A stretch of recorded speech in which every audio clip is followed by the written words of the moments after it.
Bill Belichick had an up-close view to Lawrence Taylor's career, and he sees a lot of the same traits in Texans DN J.J. Watt. Belichick was the New York Giants linebackers coach and then defensive coordinator for the first 10 years of Taylor's career there. Belichick comparing Watt to LT. Herm Edwards is here with some perspective, obviously former coach and player, and you played in the same division as LT from 81 to 85. I want to get your reaction on those comments, but first, Stephen A. Forgive me for diverting away. I just finished talking about Jason Garrett. I'd be remiss in neglecting Jeff Fisher. Jeff Fisher has been a head coach in the NFL for 21 years. I'm sure he's a nice man as well. 21 years, Houston, then Tennessee, then the St. Louis Rams. 21 years, 6 playoff appearances in 21 years. 3 division titles in 21 years. 1 conference championship in 21 years. No Super Bowl title. And 15 of the 21 years, he has not made the playoffs, and he has not had a record above 500 since he was coaching in Tennessee in 2008.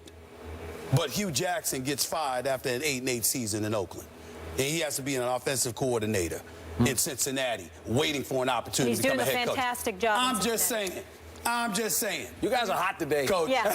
You guys are hot. Are we good, Coach? Hey, are we good, Coach? I'm leaving it alone. I ain't going there. All right. They're on fire. Go ahead, Skip. Have I voiced my disapproval of Jeff Fisher on this show? Many times. I think you have. Many times. I think you have. Actually, you've done it far more than I have. All right, Herm, let's get into it. What were your thoughts on Belichick's comments comparing Watt and LT? I'm going to have to agree with Bill. Yeah.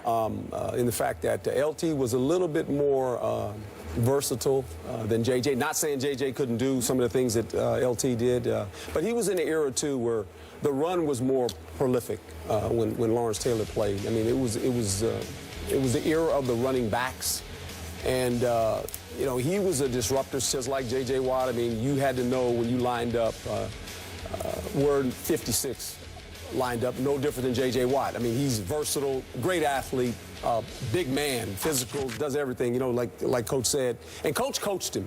So, you know, he coached LT. Yeah. I mean, so he has a good feel for him.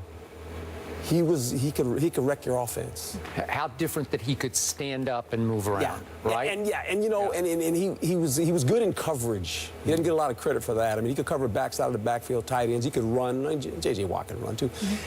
They're both disruptors. He was an MVP in '86, I believe. He was. Now, J.J. Watt's going to be a repeater of the MVP award, I think, defensively for multiple years because of what he does. He's won it twice already. Yeah, and you think about LT now. He played with Harry Carson. He's a pretty good backer, too, now. And Van Pelt, pretty good backer. And Brian Kelly. But he was the guy. I mean, he was a guy when you, even as a defensive player, and J.J. Watt gets this same thing, or as a coach, or as an offensive player, when you're not on the field, you stand up to watch him. I mean, you actually stand up to watch him, especially in big moments. You go, where's 99 at, or where's 56 at? Because they're about, it's like, you know, when you watch offense, you go, okay, the quarterback, we're going to watch the wide receiver, we get it. But it's very not common where you stand up and watch the defensive player. The only guy I ever watched when I came in the league, and you'll appreciate this, and Stephen A. will too, we played the Detroit Lions my rookie year in Detroit. Landry was the quarterback. And I can remember when Lim Barney came in the game. Because the corner got hurt. He was a veteran guy, wasn't a starter. And Lim Barney actually came in the game and got a standing ovation. Wow. A defensive player, Lim Barney. And I can remember watching Lim Barney as a young guy, and I got up from the bench and went, that's Lim Barney. That is Lim Barney. No, I felt that way about Dion, too. Okay, well, yeah, okay. But those two guys they're difference makers. All right. They're stars. There's no doubt. Fire away. I'll defer to y'all being around the game longer, playing and coaching it before doing this, you covering the sport for 40 years. But I will tell you that as a youngster, growing up during my teenage years and then in my early 20s, watching Lawrence Taylor perform was something sensational. I love me some J.J. Watt. He's big time. The 20.5 sacks he's had in 2 of the last 3 years, Lawrence Taylor only did that once in his entire career, even though it was a different time. And like you said, they ran the ball more. So you're right. But here's where I somewhat part ways with Coach Belichick, yourself, whatever. In terms of game planning and having the guy to watch, without question, J.J. Watt is right there with Lawrence Taylor. But Lawrence Taylor, to me, there was more of a fear factor. J.J. Watt doesn't do that. You know he's going to tackle you. You know he might sack you. He'll jump up and block your passes. He'll impede your progress in some way, shape, form, or fashion. But Lawrence Taylor's scared the living hell out of you. Because this is the best way I can explain it. J.J. Watt, who's got about 45 tackles, already 13 and a half of Houston's 30 sacks this year, okay? J.J. Watt is the guy that barks. Lawrence Taylor was the guy that had everybody barking with him. Lawrence Taylor was the kind of guy that turned everybody, all the defensive players around him into Rough Riders and straight up dogs, because Lawrence Taylor was out there howling. Like, you knew you had to do your job, and that's it. You know, give him a little time, he's going to get to the quarterback. Give him a little time, he's going to make a difference. But you found yourself wanting to step up and make your own difference because of what Lawrence Taylor was bringing to the table. You didn't know what side he was coming from. You didn't know. I mean, and not only that, the rules were different, so you didn't have to worry about hitting the quarterback upside the head. Joe Theismann, I mean, God rest his soul. You got to remember, I love Joe Theismann, still alive and kicking, but he ain't kicking as much as he used to after that leg got broke by Lawrence Taylor. Not intentionally, of course, because Lawrence Taylor jumped up and was waving the paramedics. Come on over. That was scary. That made LT's mystique, because it was Monday Night Football, right. and it was right there for the world to see. I mean, and he almost cried because he was so worried about Theismann, because that's how vicious it was. He basic compound fracture where the bone comes to the skin. He didn't mean to do it, of course. He just wanted to sack him. He didn't mean to do that. Yeah. But I'm just saying, that mystique, I don't see anyone, and it might be because it might not be J.J. Watt's fault.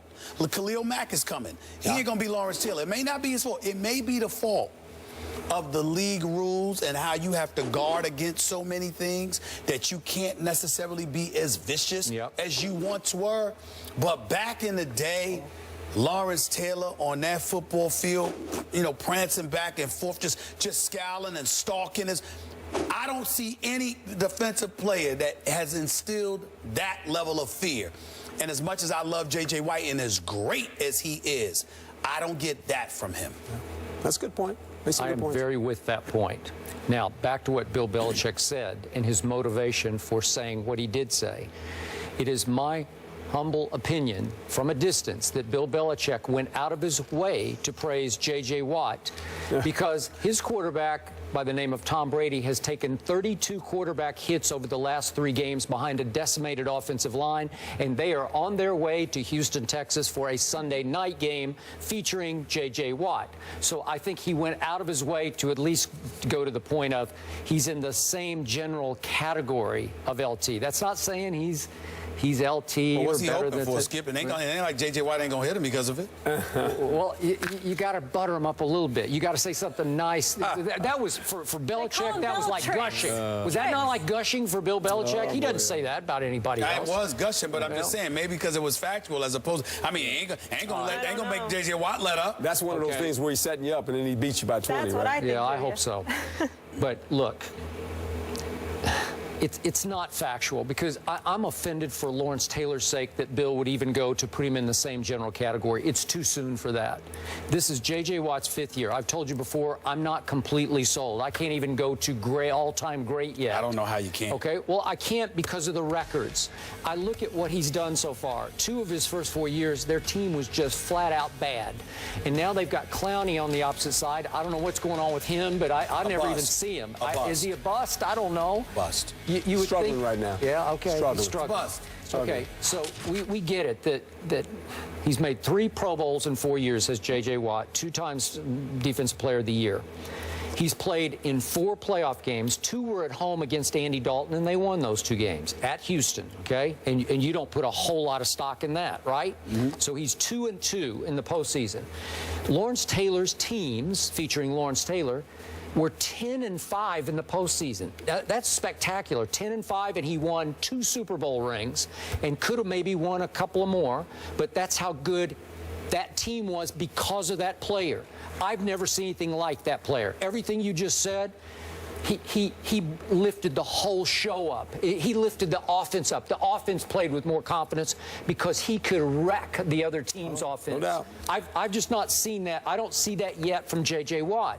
And again, Lawrence Taylor made 10 Pro Bowls in 13 years and 8 times was voted first-team All-Pro. I mean, he was just like a no-doubt lock first-ballot Hall of Famer in his first year. He won Rookie of the Year and Defensive Player of the Year. I knew it his first year. I said, that's a first-ballot Hall of Famer. Okay? I just need to see more. Is that fair? Can I see more from J.J. Watt? And he's got a problem with this. I mean, there's no consistency on the offensive side of football for the guy. Yeah. To lift anybody. Who is he lifting? I don't know. You know what I mean? You you got Phil Simms over there, and he's a pretty good quarterback, and you got some good runners, and okay, well, so I get all that, but he is a guy that when you break the huddle in today's world, 99, the count, you got to set the count. Where's he at? Okay. Is it easier to double team 99 because he's more of an interior Probably, player? yeah. It's a little bit more, yeah. Okay, and we open formations up a lot more. Where LT, there wasn't a lot of open formations early in his career, but you're right. You're talking about a guy that just that could raise havoc. You bring up a very valid point, and Skip, where I would challenge you on your point is that and you've lamented the state of the game in terms of the changes that have taken place. And so you have to look at how the game has changed and how it affects defensive players. I bring up to you constantly how I'm trying to tell you right now, I can't talk to Ray Lewis about the defense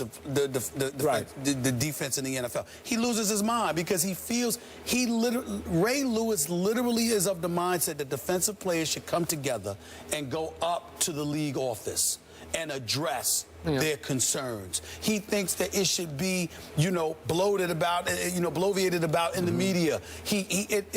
They think it's so crazily unfair. And so when you look at it from that perspective and to see J.J. Watt and the kind of impact that he has in today's game where all the odds are stacked against him.